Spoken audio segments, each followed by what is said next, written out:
Shalom, friends. I was just listening to Teresa's second video telling her birth stories. There are birth stories, but the part of it that's mine is pretty small compared to the part of it that's hers, obviously. I am definitely in a support role with that. Not a really wonderful background that I have here.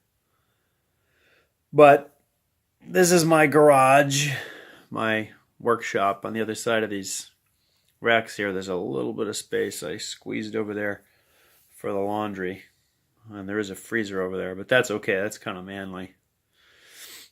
I don't know why I like it in here, except that a lot of what I feel like life is for me happens in here. I was in this garage that I put a motor in our last van, turned the key and started it up. That was a very rewarding experience. I have a barber chair, and actually my phone is leaning on my my case where I have all of my barber gear. I cut hair in here, and all of my different tools are in here, and I've done a lot of work in here. So I don't know, maybe it's a bit comforting for me. I'll say this, it's a lot more peaceful than our front porch was on the day that Teresa decided to record that video that you just got done watching. Oh man, you didn't even see all of it. I had to cut out this car alarm going off over and over and over again. There was a dog barking that she paused the video for. You could hear our kids in our backyard playing while Teresa was doing the video, but that was not all our children, believe it or not. Our neighbors were out and they were noisy, and then there was some construction work happening. It was pretty noisy. Our neighborhood's usually a lot more peaceful than that.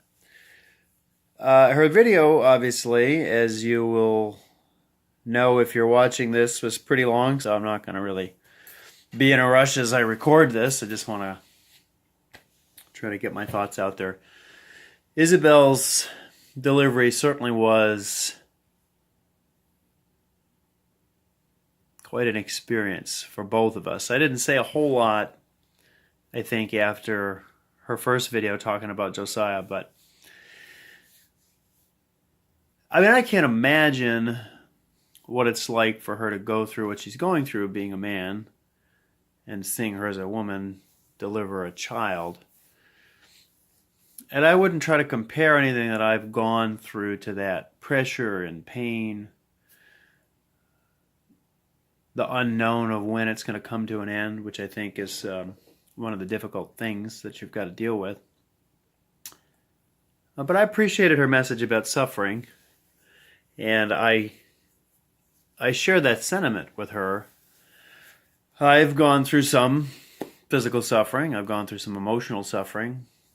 I think that it's hard to figure out which is worse, honestly. When you're going through really great emotional suffering and you're comparing that to physical suffering, they're both pretty awful. This isn't about me, so I'm not going to get into too many details, but I had a couple of knee surgeries. I ruptured an Achilles tendon, had another surgery, and actually in my early 30s, probably about 10 years ago now, I had shingles, which was awful. Maybe I'll share that story sometime, but I definitely agree with Teresa that having gone through suffering, both emotional suffering and physical suffering, you know, it can break a person. I feel like if it weren't for my personal relationship with God and the ministering of the Holy Spirit in my life, to take that suffering and turn it into something positive, you know, I don't know where I would be. Suffering certainly can be the catalyst to take people down dark roads. I can say that in my case, God used my suffering to give me greater strength. And, you know, when I go through difficulty and physical suffering now, I feel better equipped to do so because of the things that I've gone through in the past. And I absolutely echo that point that Teresa was making about suffering. And as you'll hear in the next birth story, this experience that Isabel brought with her birth right off the bat to Teresa, I think really empowered her to go through the next one. So a couple of points about what she talked about. Number one, it's hard for me to remember which it was because she had mentioned that she had done a previous video, and it wasn't just because of how many times she said She did say more times than I could count. But, oh man. Our younger children interrupted her while she was trying to make that video countless times. It was pretty unbelievable. And she was so patient. It was not until the very last one where you could see all of the frustration that she was holding back just kind of come out of her. And she was having a moment where she was really struggling with her skin issue. And we will definitely talk more about that. What that's been like for her to deal with, and for us as the ones who love her to witness her dealing with it, and what we think it's all about, and that sort of thing. But we won't right now. And then I had no idea she was sitting in the living room trying to make that video, and I was shouting out the window to the kids in the backyard, and that was really at the end for her. So she could not keep her focus. That's where all the ums came from. I think it was probably in that video that she said something about, I don't think she said it in this one. No, she didn't, but I'm going to share it anyway. We were not using contraception after we got married for very long. You know, without getting into details, we just weren't happy with it. And we were trying to decide what we would do. Gosh, that could be a whole other subject, talking about some of the really, especially with the drugs. Yeah, a lot of that stuff is not healthy. So we were trying to figure that out. And I actually did say to my wife, don't worry, this time while we're not using contraception, you're not going to get pregnant yet, because we didn't intend to be pregnant for a little while. You know, and I don't know if Teresa would agree with this or not. I think she probably would. I feel like part of the reason we felt like we wouldn't get pregnant right away was because everybody told us we shouldn't. You know, we think maybe just this idea that we needed to spend time getting to know one another before children was like absolutely essential. And you know, that may be for some people. I don't know. I'll tell you that Teresa and I have an amazing relationship. That's not, I mean, we just do. We have a really great relationship. It's not hard. We don't fight with one another. We get along really well. We submit to one another. We don't go to bed angry. We have a great and deepening appreciation for one another. And I can't imagine getting to know a person better than I've gotten to know my wife watching her be a mom. That's really rewarding. And just to kind of reiterate that point, one of the things that we both appreciate a lot about having a big family is that we have children now, our oldest, who are really, truly like, not because they're a pain in the butt, but because they're so responsible. And I mean, they're fun and they're kids, but they have this self-confidence about them that you just don't see, I think, until children are older. But our nearly 13-year-old and our daughter who's 11, gosh, you would really think that by their maturity, they're much older. To watch them, especially, but also all of the children down the line, interact with the younger ones. I mean, they adore each other. I mean, the older children, I mean, even the last one before the baby. I mean, everybody's like the paparazzi, and these are like the celebrities, only in a healthy way, because that's like ridiculous and awful. But, I mean, they truly love each other. to watch our oldest daughter Isabel, that is Teresa was just talking about. She's like a mom.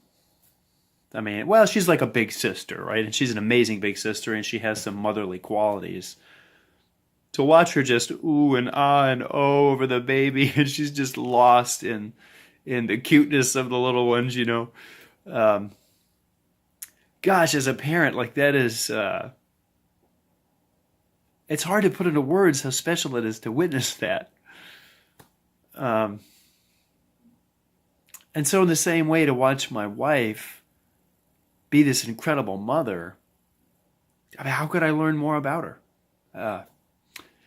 How could I see, what else could I see in her? Going on a cruise together, having more intimate dates, I guess. Am I gonna find out more about her that's gonna give me the sort of appreciation that I have for her today?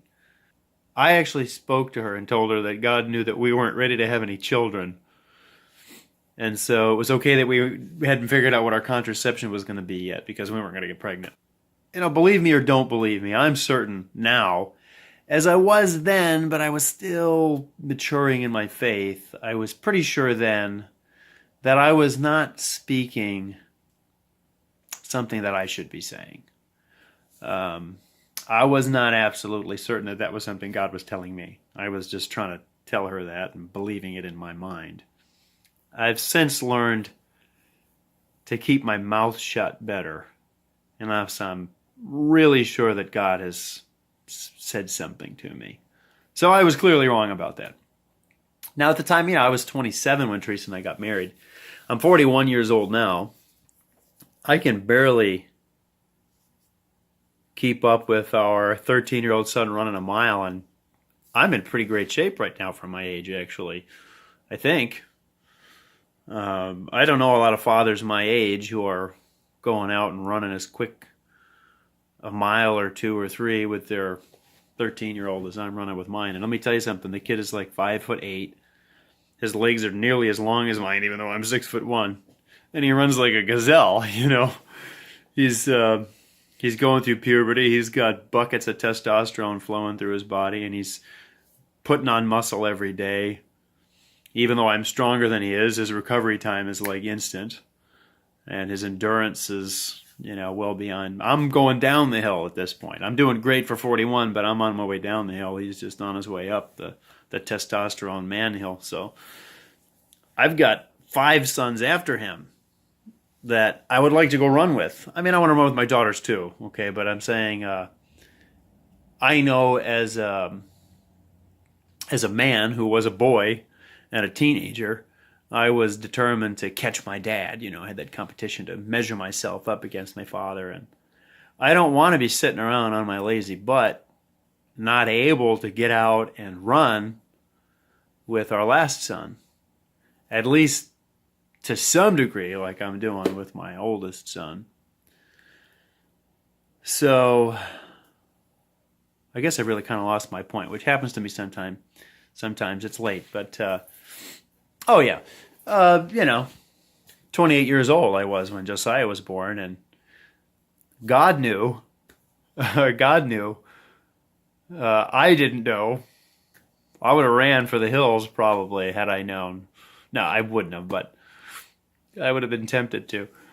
God knew that he had a lot more than that first son in store for me, and we better get cracking because, I was going to get really old pretty fast if we didn't get moving. So, I'm joking, but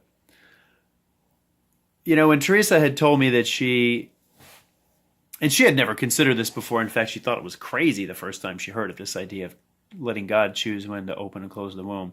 And I just want to put this out there as a little disclaimer. We are members of no group or ideology or movement or whatever that you've heard of. We're just people who believe that God is the same yesterday, today, and forever. And he spoke to people, if you read the scriptures, for centuries and centuries, and he still does that today. And we have personally experienced him speaking to us. And so he spoke to her about what his intentions were for her and obviously for us.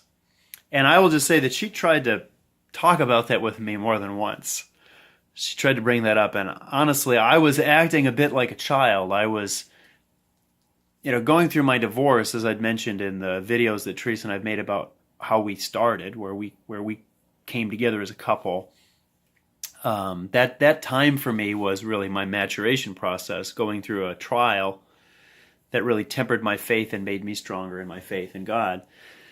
But I still had it in me to cover my ears. Say, I don't hear you. What? What did you say? I don't do that anymore. At least I don't think I do. I don't do that anymore. But I did it then for a little while. But Teresa knew very assuredly that God had spoken to her about this, not only in some conversations that she'd had with others, but as she investigated for herself and read the scriptures and the Holy Spirit ministered to her, she knew that that's what God was speaking to her. I think it was challenging for her to bring that up, especially because I really shut her down at first. I just didn't want to talk about it. I knew I needed to listen. And as I listened to her talking about what she had investigated in the scriptures and what God was speaking directly to her, and again, I say in the scriptures, the scriptures definitely do talk about God opening and closing the womb. And the scriptures definitely talk about children being a blessing. And those things are true. But at the same time, we absolutely don't try to take this decision, this thing that we know is true for us, and try to put it on everybody. I don't know if that's for everybody. But we do know that it is a calling for us. And we're absolutely sure of that. So when she brought it up that third time, I think, and we talked about it, as she spoke, pretty quickly, I started remembering. It started becoming clear to me that God had also been speaking to me about it. And that's the truth. He had been trying to get through to me. He had been speaking to me, and when he was speaking into my heart, speaking into my mind about this thing, this not using contraception, I did the same thing to God as I did to Teresa. And so ultimately, he was using her to get through to me because he was trying to talk to me directly and I wouldn't listen to him. And so he needed a little help. So we talked about it. I knew she was right. And as the spiritual head of our home, I felt, okay, well, I need to lead a little time of prayer and make this commitment that this is what we're going to do. Because honestly, it terrified me. I wanted to have kids. In fact, when Teresa and I first got together, I said, how many children do you want to have? She said, yeah, eventually a couple.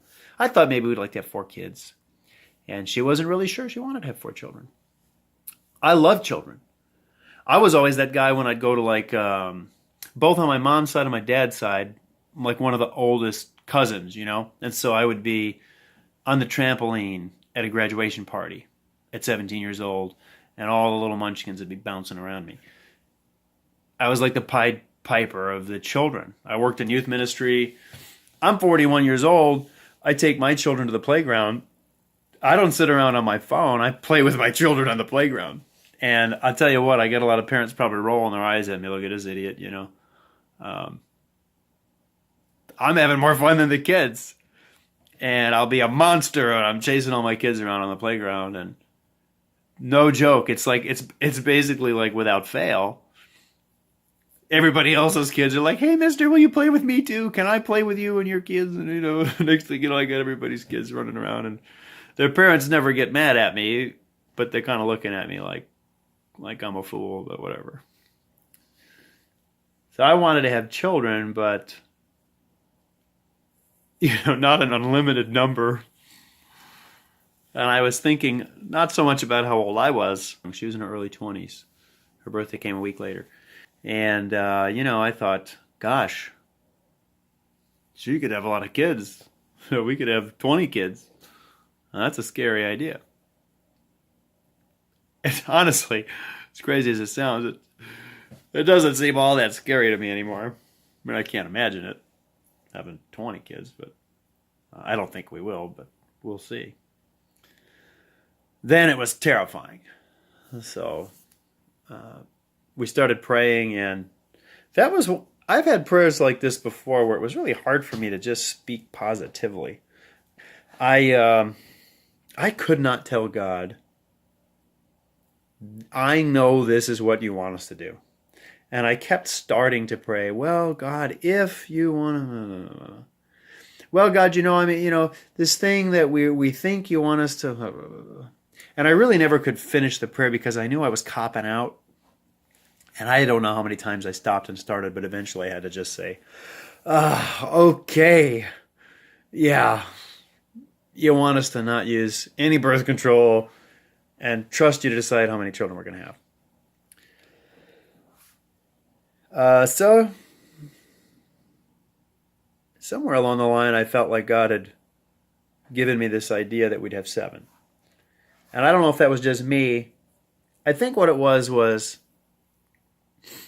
God giving me the highest number that my brain could handle, my heart could handle, and let me get my head around that for a while. And along the line, I'm not going to get too far, but there's some things about the numbers, the process that we've gone through at different times, talking about it and praying about it and revisiting. God really speak, and having Him reiterate what He had said to us. So it's a neat journey, I think. We look forward to sharing all of it with you, a little piece at a time. But it was pretty quick that we got pregnant again with Isabel. I think it's funny for me to listen to her say Belle so many times. When we were expecting Josiah, she'd say, I don't want there to be any nicknames. Well, now we've got lots of nicknames, so that changed. Little things to think of. I think it's funny, too, that she's talking about carrying machines. Sometimes she has quite a way with words, as if they made her, lug around all this stuff on her pregnant belly as she walked around the hallway with me, laboring. Everything was on, wheels, and we rolled it along. So we've done that a few times. There's a lot of them to think about, but just taking a leisurely stroll around the hospital, the maternity wing, while she's starting to go through contractions, holding hands, and her stopping in the middle of a contraction to lean on me and then keep walking, and I'll ask her, do you want to go down this corner, or do you want to go around? You'll go back to the room. Anyway, I'm rambling, but that's all right. I think I was going to say something early on about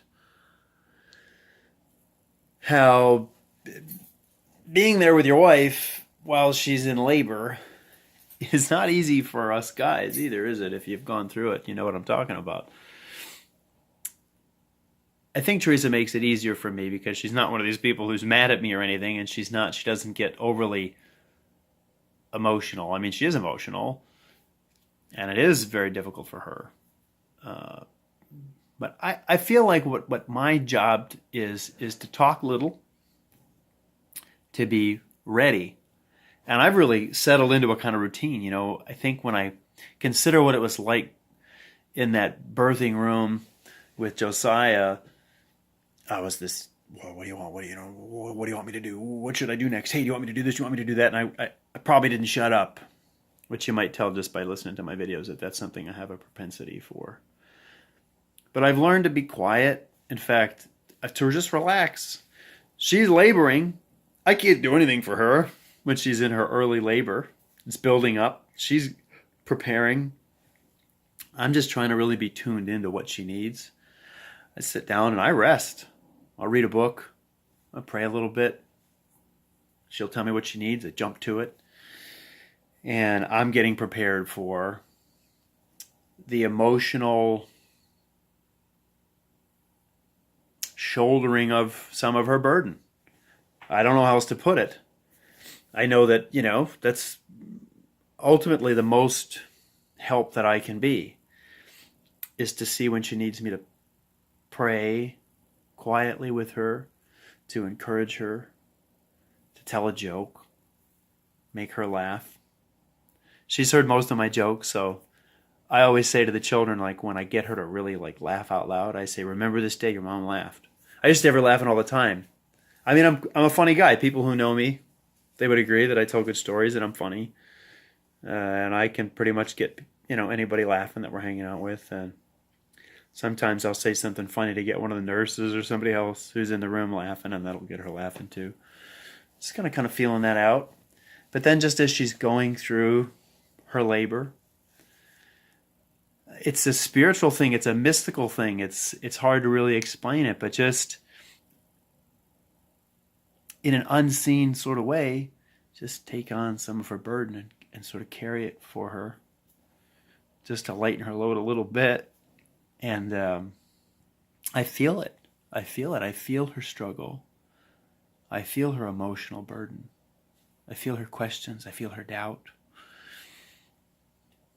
And it's tiring. It's tiring for me too. But we've both really settled into a routine. We have an idea what to expect, even though we know every birth has been different, and so you never really know what to expect. But there's some things that are the same, and we do know what to expect, and we just kind of do it easily, but that's come with experience. Watching her go through this delivery, I mean, I already had a ton of respect for Teresa. I wouldn't have married her if I didn't. Going through a failed marriage, I was not going to get married again unless it was absolutely right. I was ready to not ever be married again. And if it wasn't Teresa, if it wasn't her coming across my path, if it wasn't who she is exactly meant for me, there's no question about that. We're meant to be together. We're 100% sure of that. I wouldn't have been married again. I wouldn't have done it. So I had a great deal of respect for her anyway. I knew things about her life, and I respected her from what I understood about her life, and I respected her from watching her go through the labor and delivery with our son, and I was watching her be mom, and I respected that. She treated me with respect, so I had no reason not to see her as someone to respect, but just the strength that she was holding that was inside of her, to watch her go through this very difficult labor with Isabel. I probably told her right away that I already had maybe an immeasurable amount of respect for you, but it's just even more now. An episiotomy, if you don't know, I don't want to get gruesome, it involves like crazy sharp scissors in areas that are just unimaginable. Okay, I mean, Isabel wasn't coming out with the way that her arm was literally like up over her head, stuck some kind of way. It was unbelievable. There was just no way. Our midwife, she was this sweet little girl. I say little girl, she was so young and she was small and she was so tough. She certainly was very skilled. There's no question. It had nothing to do with whether or not she could handle the situation or not. Isabel was just not coming out. With whatever had happened with her arm, she just was not coming out. And so I have no doubt that Teresa did in fact need the episiotomy. I don't know that I was even aware of what that word meant exactly. I think that she might have even said to Teresa, "I'm going to have to cut you." I don't know that she even used the word episiotomy. Whatever she said, I knew instantly what she was talking about. Teresa knew what she was talking about, and I knew Teresa knew what she was talking about. And when Teresa said, she said, "Okay." I mean, I got to tell you, the look on my face, I was like, what? Like how she just was instantaneous, "Okay." And I'm looking at her, and I'm looking at the midwife, and I'm thinking, you know what she just said, right? And it really gave me an appreciation for, I mean, I don't know that I could have, the pressure that she must have been feeling, the hopelessness, the helplessness that like she put in the video, that this was going nowhere. Wow.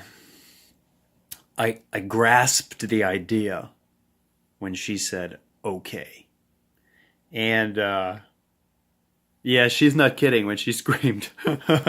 I guarantee you people outside of the hospital heard her scream, and rightly so. Razor sharp scissors. So Isabel did come right out after that. I mean, delivering this calcified placenta afterward, this afterbirth, that probably would have been pretty hard anyway. But on top of that, she just had this scissoring take place. And this is this untreated wound. Oh, it's unbelievable. And then, they did, I think, as good a job as they could do numbing her up, but I think she still felt some of it along the way. I mean, the needle must have been, I don't know, 100 needle pricks to numb her up so that they could suture her up. But I would also like to say about that, as awful as that experience was for her physically, to just add my amen to what she said about God being good to her. Look, I mean, that was a physical trial, but her healing from it was incredible. I mean, it was really incredible. I would ask her how she was doing afterward, how much pain she was having, and she really healed so fast. So God really, he was really gracious to her, even with the recovery after going through what she went through. So, yeah, my respect level for Teresa was several levels higher when it was already a level where it seemed like it couldn't go any higher. And I know that Teresa meant this too. Obviously, strength and self-confidence wasn't the only thing she gained from going through that. And I think that when she would say she would consider not going through a delivery, I would hope that it goes without saying that she doesn't mean actually choose not to have a child.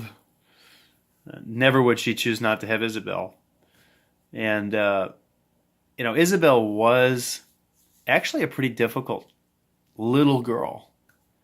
She hit terrible 2 before 2 came, and she was really hard. One of the things Teresa had said in the video that I couldn't use because of all the ums was that she even read a book that she said was useless to her about strong-willed children, trying to figure out how in the world do we deal with this little girl because she was so strong-willed.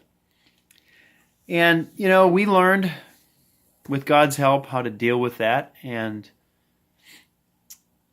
what she is today is an unbelievably respectful, responsible young lady who inside is so strong and self-confident. She's truly an incredible person. But it wasn't surprising that she was difficult at about 1.5, 2.5, with all the difficulty that she came into the world with. But it's actually hard to imagine sometimes that she was so difficult to deal with when she was just a tiny little person, when you think about who she is now. And I'm just going to look at my writing is so bad. What do I have here? Well, Teresa had said something about suffering, and she was reading some scriptures. She read actually out of the book of the Wisdom of Solomon. But I was thinking about the scripture, and I was going to look it up, and I didn't, and just where it said that, what does it profit a man if he suffers for doing wrong? Basically, if we suffer for the sake of Christ, I mean, we're blessed for that. But in the same way, what does it mean to suffer for Christ? If we're following the call that God has on our life, and because of following that call, we have some suffering, not necessarily direct persecution for our faith, there's a lot for us to gain from that suffering. And that certainly proved true for Teresa in this situation. I also want to say that, there's other reasons why we don't let the baby go to the nursery.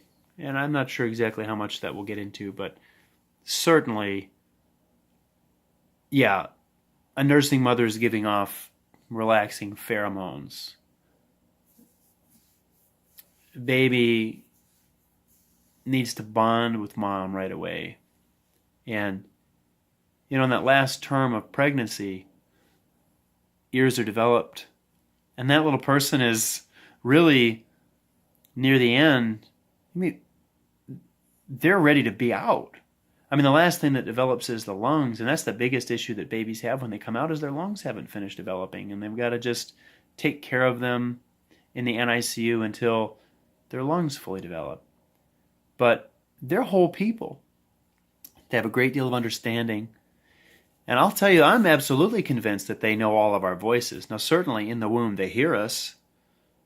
I think on that note, noise levels, the amount of people making noise that we have in our home would pretty likely disturb most people's babies.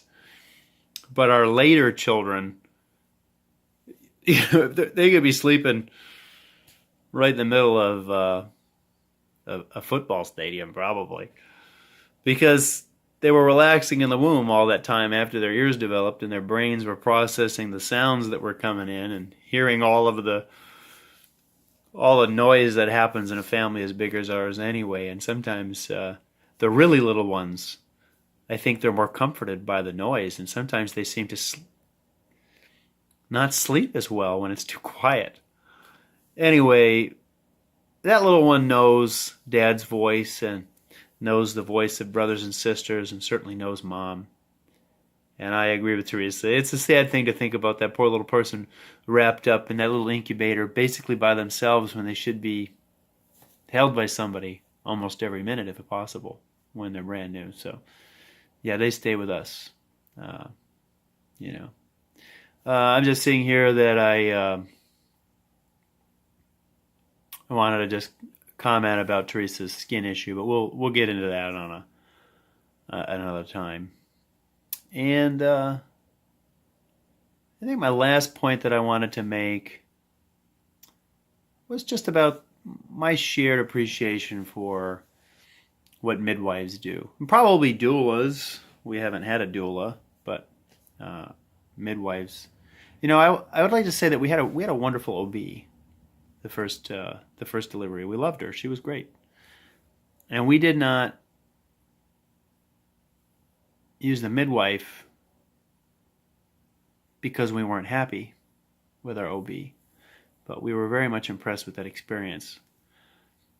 One of the things I would say, I'd like to use the word empower. I feel like it seems to me that women don't know when it comes to childbearing and child rearing just what they might be capable of. And one of the things I think a midwife gives an expecting mother, a soon-to-be new mom, is an empowering sense of what they're capable of doing. Because, like Teresa put it, it's a totally natural thing. This is what women have been doing for so long. Why now is it, well, you got to get a shot and feel no pain and schedule a C-section? And there's reasons for that sometimes, but it's not always necessary, is it? And I think that it seems that a lot of women, just in the conversations I've heard, feel like it's something they can't do when they really can. And I think one of the things I appreciated quite a bit about watching Teresa's video that she recorded was her talking about what that experience did for her and the strength that she knows exists inside of her because she had that experience. And that whatever she could have felt that she was capable of prior to that experience, it's not the same thing.